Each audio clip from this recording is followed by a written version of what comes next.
y a todas por acompañarnos. Vamos a charlar ahora de transformación cultural, que lo que estábamos hablando justo también en la previa del panel es que creo que todos tienen ahí cosas interesantes y distintas para contarnos de sus compañías y de las distintas industrias.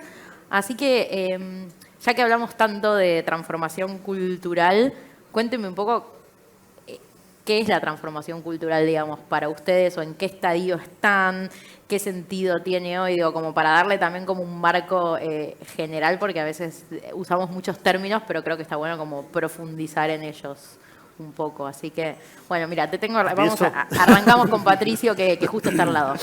El de al lado, sí. Bueno, que tocó primera fila. Bueno, qué lindo tener público presente. La verdad que estos eventos presenciales ya empiezan a estar mejor. Bueno, en Prisma, a ver, nosotros abordamos el proceso de cultura ya hace más de 2 años con mucho foco. La cultura es básicamente la manera en la que hacemos las cosas en la compañía. Es lo que definimos como el ADN de cada una de las compañías. Y cada una de las compañías tiene un ADN, una cultura no copiable, sino única de cada una. Y está vinculado mucho a el negocio, la industria, el talento que cada una de estas compañías tenemos, ¿no? O sea, nosotros en Prisma estamos en una industria de pagos vinculada con la tecnología, por lo tanto, o sea, es una industria que ha evolucionado muchísimo en los últimos 10 años. Sigue cambiando. Que la forma de pagar, que los QR, que la interoperabilidad, que el contactless, que la inclusión financiera, que la apertura de la adquirencia, es un mercado súper competido.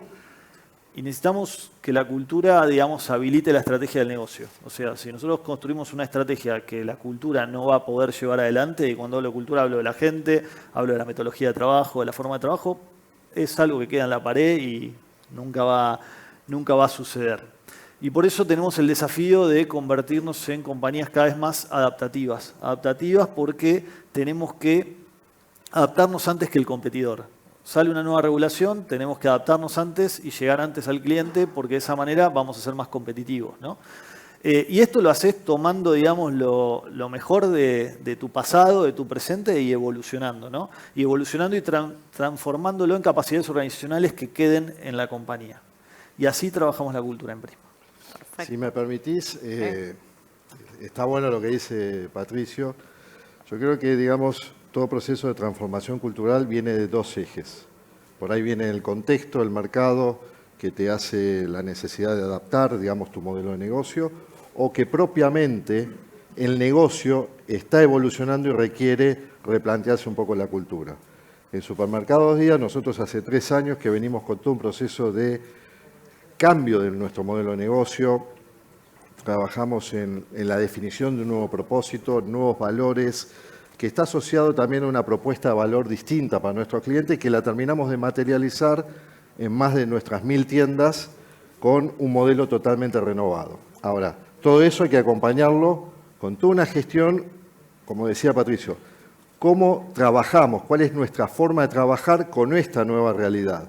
El hecho de poner en la estrategia, al cliente, a las personas en el centro, implica que vos tenés que cambiar muchos comportamientos, que tu forma de reconocer, tu forma de reclutar, de desarrollar a la gente tiene que ir cambiando.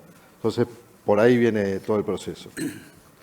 Sí, ahí, bueno, hola, buen día a todos. No, agregar un par de cosas que me parecen interesantes. Justo, muy gracioso, estoy al lado de esta pared para allá, en un workshop de cultura de Danone Global. Estamos haciendo el Trade the Trainers para Latinoamérica. Y cuando uno piensa en Danone, Danone es una compañía multinacional. En Argentina tiene más de 4.000 empleados. Estamos en 3 categorías de negocios como lácteos, aguas y nutrición especializada.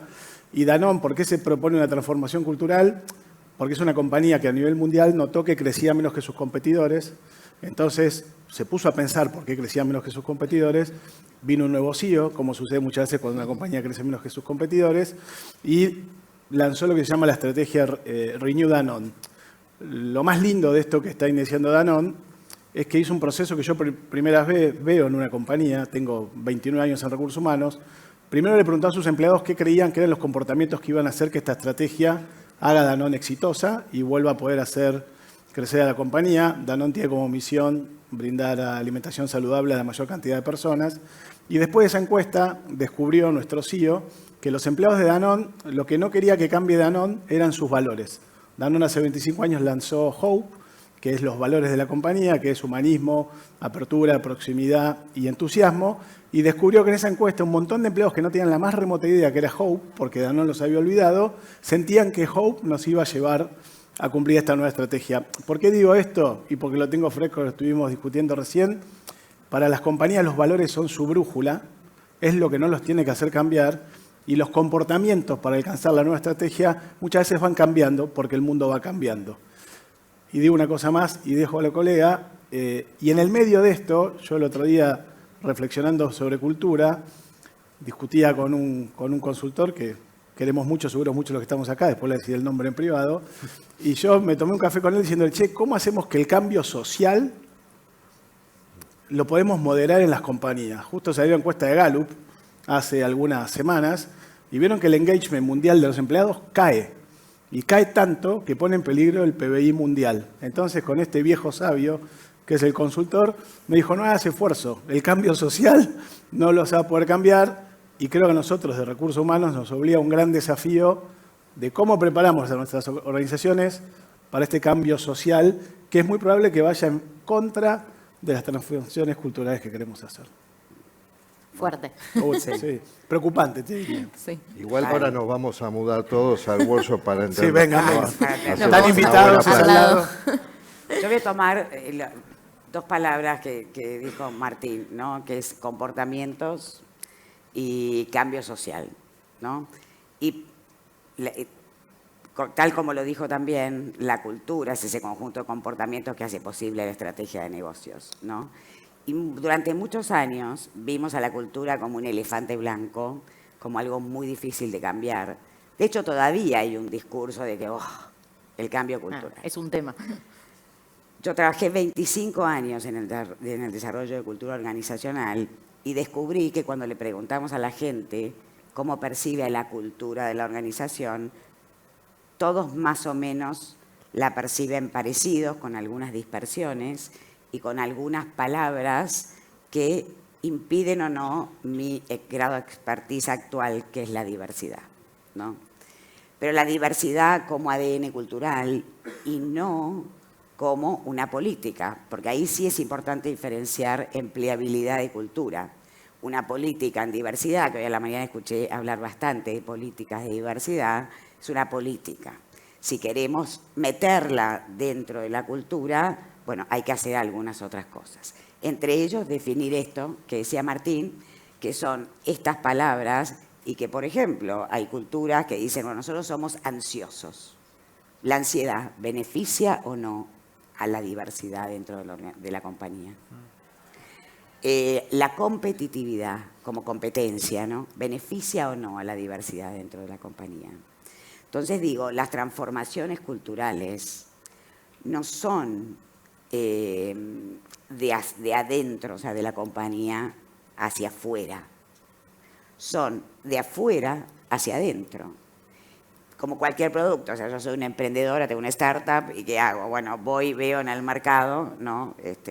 Y vamos probando nuestro MVP. Entonces, y esto es lo mismo, en las culturas organizacionales es estar disponibles y abiertos a ese cambio social que decías, Martín, que me parece fundamental.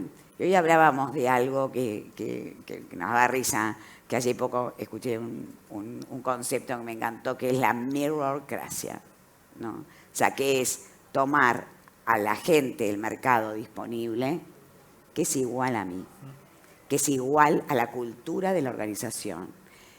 ¿Qué hace esa cultura? Mantiene un statu quo, y entonces lo que queremos es que todo ese cambio social haga fit con nuestra cultura. Y eso no es posible hoy, ¿no? En la era que también se hablaba antes de la inteligencia artificial, de los centennials que verdaderamente quieren otra cosa, y de esto del engagement que está bajando en el mundo, y que el gran desafío es la atracción y la fidelización del talento diverso, ¿no? Entonces, bueno, ¿qué vamos a hacer con eso. Eso les iba a preguntar, ¿cómo están haciendo? Me parece que es un punto muy interesante para que cuenten también, digo, tienen una cultura, se crea una cultura, se va transformando igual, nunca es estática, pero ¿cómo manejan esto de decir, bueno, contratar talento que tenga fit con esa cultura, pero al mismo tiempo no crear, digo, una uniformidad que tampoco le traiga cierta diversidad u otras miradas al negocio de la compañía, ¿no? Que siempre decimos Sí, eso, como ese balance. Lo que pasa es que también, a ver, si vos estás seteando una cultura con determinados valores, lo que estás buscando es que todos comulguemos con esos valores. Eso no implica que seamos diversos. O sea, uno puede ser diverso, pero puede comulgar con los mismos valores. Para mí eso es central, por lo menos, no sé, en el caso nuestro de Día, justamente hicimos una renovación de los valores y estamos haciendo una serie de workshops con los colaboradores, que en primera instancia es una fase de sensibilización.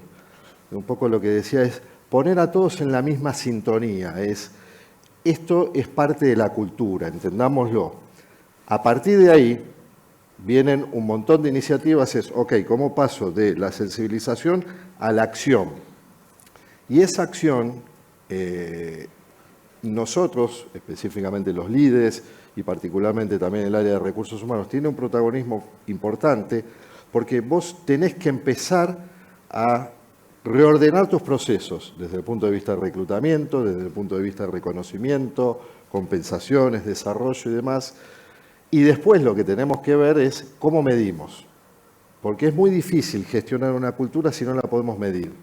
O sea, nosotros definimos decir, bueno, este es el norte, hacia dónde estamos yendo, bueno, en qué momento estamos y qué tenemos que seguir haciendo. Hemos lanzado hace 3 años también en este proceso de transformación una encuesta de compromiso que 2 veces al año hacemos esas mediciones y nos permite ir traqueando a ver en qué momento estamos. Pero es fundamental tener una coherencia de que la cultura esté asociada a los procesos o a las celebraciones o a los momentos que acompañen y que, digamos, robustezcan esa cultura que vos querés y que tengas la posibilidad de medirlo. Sí, ahí sumando a lo que comentan, me parece, a ver, hay que llevarlo bien a la práctica, al día a día, porque si no nos quedan, no sé, nosotros hace los últimos 2 años trabajamos en el propósito, la definición de propósito, la co-creación de los ejes culturales, la co-creación de los comportamientos de liderazgo que nos sirvieron para hacer todo el reskilling y upskilling de todos los líderes. Y hablo de co-creación porque no se definió en una mesa de 6 personas, sino se involucró a todo el liderazgo de la compañía, que son más de 250 personas. Y además del way of working, que es la manera en la cual trabajamos en la organización. Y eso después, más allá de esa co-creación, después hay que bajarlo a la práctica. Cómo llevas adelante los reconocimientos, cómo llevas adelante el tema de, por ejemplo, si te da mal que estás muy burocrático, que tenés muchos mails, muchas reuniones, cómo haces acciones concretas para darle credibilidad a ese propósito, a esos valores, a esos comportamientos de liderazgo. Y es importante también que la gente, vos hablas recién de el talento y cómo machea con la organización, ¿no? Es súper importante que las personas que están en la organización comulguen con esa cultura, pero además que las compañías comuniquemos muy bien cuáles son los perfiles que trabajan bien en la compañía. O sea, no sé, en caso de Prisma, con la evolución que tuvo. Y vos te levantas a la mañana, vas a trabajar y no sabes todos los desafíos que te vas a encontrar durante el día. Y quizás hay gente que le encanta trabajar en culturas como esa y quizás hay otras que no. Entonces, es súper importante que podamos comunicar que, no sé, en Prisma a la gente que le gustan los desafíos machea muy bien. La gente que viene a dejar la huella machea muy bien. En el caso nuestro tenemos mejores expertos de pagos de Argentina, por lo tanto la gente que quiere saber de pagos y quiere aprender es una muy linda escuela para aprender.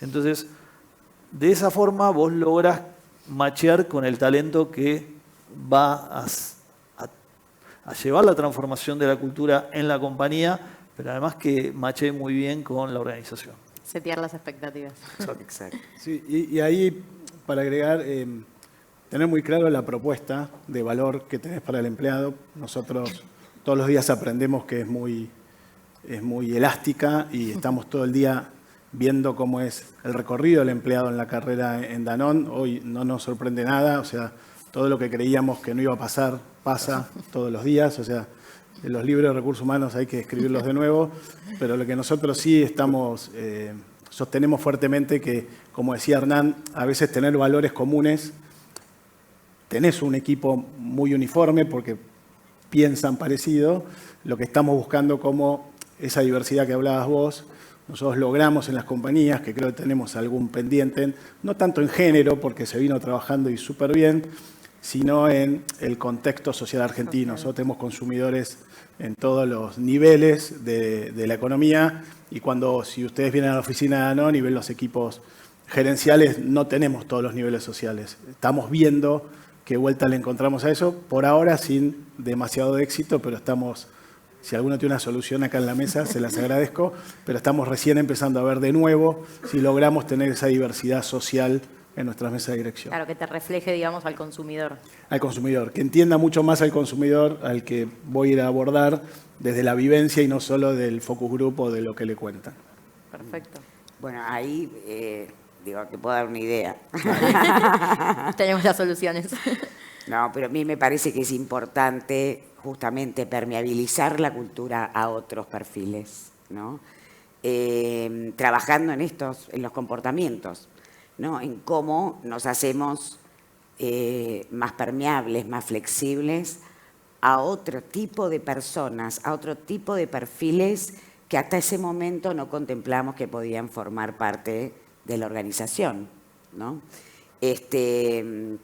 Una de las grandes demandas que tenemos de las compañías es, por ejemplo, medir sesgos de diferentes tipos de cultura y de clases sociales, además de los sesgos de género también en alta dirección, porque, bueno, todavía las mujeres en la alta dirección, pues hay una gran deuda pendiente en las compañías, ¿no? Pero mucho sesgo inconsciente, ¿no? Mucho sesgo. Nosotros medimos sesgos, cosa que no lo hace nadie, lo hace Harvard en su hub de investigación. Nosotros medimos sesgos implícitos de diversidad amplia, digamos, o sea, de lo que quiera la compañía, no del vertical que quiera la compañía, y además medimos percepción de cultura organizacional a través de una forma muy lúdica, digamos. En 15 minutos la compañía tiene estos dos datos, digamos. Esto es lo que hacemos y tiene este indicador de permeabilidad de la cultura de la organización a la diversidad. Pero es muy importante también entender que obviamente la cultura es lo que percibe la gente, no lo que los líderes quieren que sea, ¿no? O sea, cultura es eso. O sea, es lo que se vive en el día a día, lo que se respira, lo que se huele, y hay tantas subculturas como áreas o como equipos existen en las compañías. Nosotros en nuestra medición tenemos un gráfico, ¿no? Que es un gráfico de telaraña donde se ve cómo define la gente y la cultura, y hay bastante dispersión, o sea, no todo el mundo lo define igual. Por lo cual, bueno, nada, es importante esto, o sea, ser consciente del chiquito también, como decía, de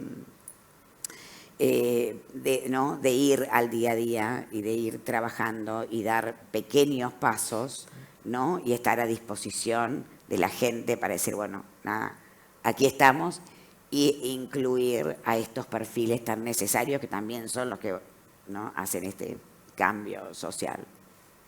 ¿Y cuál es el rol del líder y cómo trabajan eso también desde su lado? Porque lo que decíamos es, digo, si a vos es un proceso de transformación, cambiás incluso metodologías de trabajo, cambiás los procesos, formas de trabajar, va cambiando, bueno, ahí imagino que el rol del líder directo de cada persona es clave, porque si ustedes como compañía tienen una presentación, un PowerPoint divino, pero después y me dicen que trabajan ágiles, pero en el día a día, no sé, tengo toda esta burocracia, o mi jefe, mi líder directo tiene otro estilo. Digo, ¿cómo trabajan en empoderar a los líderes? Y cuénteme un poco cómo fue el desafío cuando hicieron estas transformaciones, porque imagino que quizás, no sé si fue fácil o no, me dirán.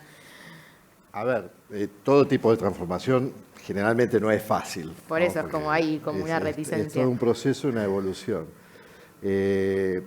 Claramente el líder tiene un rol protagónico en todo este proceso. Cuando uno encara el proceso de transformación, por ejemplo, nosotros que hace 3 años iniciamos este proceso y donde seteamos un nuevo propósito, cada día más cerca, una propuesta de valor diferencial y demás. Lo que vimos que nuestros perfiles de líderes tenían que cambiar. Hoy, para tener un dato, el 80% de los líderes que tenemos en las posiciones principales son nuevos en esas posiciones. O porque fueron promociones internas que fueron cambiando y entendimos que se perfilaban más a ese nuevo puesto y tenía, digamos, los valores, las creencias que nosotros queríamos promover, o también hubo personas que vinieron del mercado. Es muy difícil provocar un proceso de transformación con el mismo seteo de competencias, de creencias y sobre todo cuando venís con mucho tiempo en una organización. Entonces, lo que hay que identificar son claramente agentes de cambio. Y esos agentes de cambio a veces vos los tenés en la organización y que no necesariamente también tienen que ser líderes. Vos investigás cuando vas caminando y respirando el día a día, hay una suerte de influencers, que la clave es identificarlos. A veces tenés los influencers medio negativos, que el desafío es tratar de convertirlos, pasarlos, yo digo, del lado oscuro al lado de la fuerza, y transformarlos, como hoy hablaba Ludovico, de embajadores. Transformarlos como una suerte de embajador. Entonces, con eso vos vas tamizando en toda la organización ese proceso de cambio cultural. Pero insisto, los líderes tienen un rol protagónico y la clave es vivirlo día a día y darle sentido a las cosas.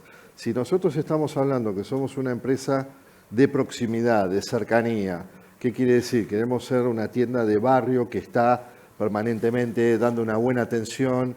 Eso mismo lo tenemos que vivir adentro, en las oficinas, en los almacenes, en todas las tiendas. Entonces, ahí el líder lo tiene que bajar automáticamente en su cuestión cotidiana. Yo, para agregar lo que dice Hernán, creo que la organización va a estar viendo si tiene fisuras, ¿no? Digo, cuando lanzás tu nueva cultura, tus nuevos comportamientos, primero tiene que haber una gran unión en la parte más alta de la organización, que es un no negociable esta cultura o lo que queremos implementar, clarificar bien qué es esa cultura y ponerlo en palabras, en actos, en cosas cotidianas, y después ocuparte de que, como nos está pasando acá al lado, que de los líderes más senior hasta el último empleado de la compañía vea que su jefe es el que transmite esta cultura, convertirse en role model y habilitar donde no se vea evidenciada actos de la nueva cultura, que el colaborador tenga ese canal de darte el feedback de que está yendo en contra de lo que decís, ¿no? El walk the talk o el hacemos lo que decimos, y más hoy en esta nueva sociedad,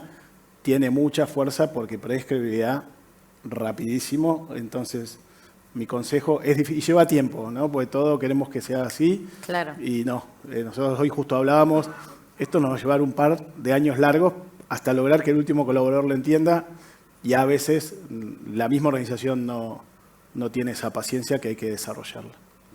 En nuestro caso, perdón. No, dale. Yo creo en algo que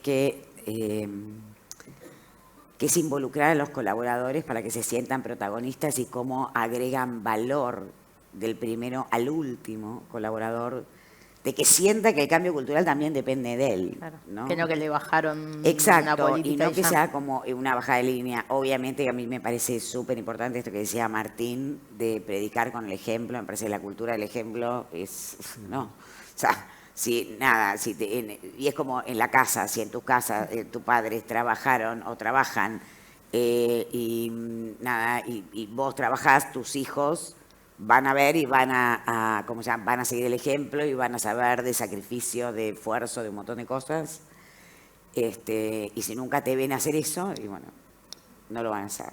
En el caso de las compañías es lo mismo, pero es importante para mí que la persona hoy, porque hoy cada ser humano necesita sentir que tiene un propósito, necesita sentir bienestar, necesita sentir que es feliz en lo que hace, en tantas horas del día que pasa, ¿no? en una compañía o trabajando, más después de la pandemia, ¿no? Se hizo un estudio en Estados Unidos, pre-pandemia, donde se preguntó a las compañías tecnológicas cuánto les costaba la rotación, y en ese momento les costaba 17.000 billions, digamos, ¿no? 17.000 millones pre-pandemia. Y le preguntaban a la gente por qué se iba de las organizaciones, y la gente decía que si las organizaciones hubiesen desarrollado otras políticas, inclusive políticas más inclusivas, donde ellos se sientan incluidos a la cultura de la organización, probablemente se hubieran quedado. Entonces, las personas necesitan sentir que su propósito está alineado, pero también a quién no le gusta sentirse importante en el proceso que desarrolla, ¿no? El proceso en el que está inmerso. Entonces creo que es muy importante la gente, ¿no? O sea, que sienta y que entienda cuál es el valor que aporta a ese cambio cultural. Porque si no, es difícil y se vuelve a transformar, ¿no?, en un elefante blanco. Tomando un poquito lo que decían en función del liderazgo y en función del propósito, te doy 2 ejemplos cortitos. Uno, en Prisma ya hace unos años empezamos con todo lo de agilidad y transformamos la cultura y transformamos la manera de trabajar. Y eso nos ayudó mucho a afrontar la rotación, ¿no? Que ahora bajó un poco, este año empezó a bajar un poco, pero el año pasado y el anterior fue una rotación sobre todo en áreas de tecnología gigante. Y algo de lo que sí nos pedían nuestros colaboradores era desarrollarse, aprender rápido, moverse, aprender cosas nuevas. Y si no se los podías dar, te producía rotación, ¿no? Y esto de las fábricas digitales, de estar trabajando en sprints cortos, en productos distintos, la verdad que nos dio esa sensación de estar emprendiendo dentro de la compañía, ¿no? Que muchos de los jóvenes hoy, dentro de los cuales me incluyo, no mentira, queremos emprender, y algunos lo logramos y otros están en ese camino. Bueno, el emprender dentro de las compañías también se puede, y creo que es súper interesante desarrollar esas formas de trabajar para darles esto a los trabajadores. Y con respecto a los líderes que hablaba sobre el rol, me parece que también tenemos un ejemplo muy puntual que tiene que ver con la pospandemia y el esquema de trabajo remoto, no remoto, presencial, etc. Nosotros no fuimos ni al 100% remoto ni al 100% presencial. Y tampoco fuimos al 3x2, 2x3, 4x1 y todas esas matemáticas raras. Fuimos un modelo que lo llamamos Smart, de experiencia de empleado, y un modelo más inteligente, donde lo que empezamos a hacer, al principio lo tuvimos que customizar, pero es que los equipos y los líderes puedan definir la mejor manera de trabajar. Para ese equipo. Para ese equipo. Obviamente siendo más productivos. O sea, todas las compañías buscamos la productividad. ¿A qué me refiero con esto? Ejemplo. Centro embosado, donde se graban todas las tarjetas de crédito y débito que seguramente todos ustedes tienen, y es una tarea presencial. Hay máquinas, es mucho más parecido a una fábrica. Big Data, desarrollo digital, no sé, tecnologías varias, Sistemas. Y eso está más orientado a 100% remoto o híbrido, ¿no? O ir al a ver, no ir a la oficina porque, como íbamos antes, ¿no? Que íbamos de automático, me tomo el subte, me tomo el tren, voy, trabajo, almuerzo, vuelvo, que lo hacíamos medio robots, sino el trabajo es lo que haces, ¿no? El lugar al que vas, ¿no? Y tratamos de poner, digamos, ciertas actividades que tengan un sentido, ¿no? Que tengan un sentido porque co-construís, porque co-creás, porque haces un staff, porque haces un team building, y no porque voy a tener las mismas calls que tengo en mi casa, las voy a tener al trabajo. No sé, en recursos humanos, por ejemplo, el área de recruiting. El área de recruiting es mejor que recluten desde la casa, teniendo entrevistas virtuales. Nadie va a una entrevista, o nadie no, pocas personas van a entrevistas presenciales, por lo menos en Prisma, y son más productivos de la casa. Entonces, es encontrar eso, y obviamente nos lleva tiempo. Cuando lo lanzamos funcionaba de una manera y ahora va mejorando. Y también cómo generamos incentivos para que cuando las personas vayan al lugar físico sientan que no hubiesen podido hacer lo mismo desde su casa. Sientan que se comunicaron, que co-crearon, que hicieron team building, que hicieron distintas actividades que les dieron un sentido, porque para nosotros desde las compañías es súper importante que las personas puedan ir a la oficina algunos días porque nos ayuda a construir cultura, a comunicarnos más y la verdad que es parte también de construir la cultura dentro de una compañía. Perfecto, nos quedan 2 minutos nada más, pero si quieren Hernán y Martín cerrar con esto que había traído también Jorgelina, el tema de escuchar a los empleados y hacerlos como partícipes de la transformación y de las políticas. Sí, yo creo, a ver, y tomando Y también también con con lo lo que que dijo decía Patricio, el que tengan sentido las cosas que uno hace dentro de la organización es sumamente relevante. También generar los espacios adecuados para cada cosa, ¿no? Esto de la construcción de la cultura, bueno, generar un espacio de cercanía, utilizar adecuadamente esos espacios. No querer forzar. Bueno, en nuestro caso tenemos un mix de hibridez, porque tenemos las tiendas con todo presencial, los almacenes, y bueno, la parte de staff es un poco más híbrido, pero buscar los espacios y los momentos adecuados.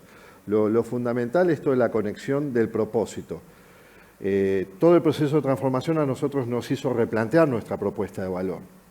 Y nuestra propuesta de valor estaba balanceada desde un punto de vista de la experiencia, pero también desde el punto de vista de la conexión. ¿Cómo me conecto yo con esta empresa que está creciendo, que está abriendo más tiendas, que está en un proceso evolutivo? Bueno, hay gente que le interesa eso y otros que por ahí no. Entonces, ¿cómo damos sentido a las cosas? Martín, te toca el cierre. Sí, gracias. Obviamente la voz del empleado, como decía la colega, es lo más importante y de hecho la nueva cultura de Danone parte de encuestar a 60.000 trabajadores. Por eso el top-down viene desde un feedback de los trabajadores, no es algo impuesto, así que quiero aclararlo. Y después, entre lo que es la hibridez y la cultura, lo mismo, el desafío de este nuevo modelo de trabajo es cómo muchas cosas que suceden en los pasillos, en los almuerzos, en los momentos de conexión, los replicamos uno del modelo híbrido. Danone tiene una situación parecida a día, tenemos fábricas, centro de distribución, que ahora estamos haciendo un proceso de PX en las operaciones para entender cómo es la vida de ese trabajador, que ve que el de marketing la mitad de los días está en la casa y el supervisor de producción de Longchamp está todos los días en la oficina, y eso empieza a ser un tema que empieza a generar dolor. Todavía no tenemos resultados, esperemos que sean súper buenos.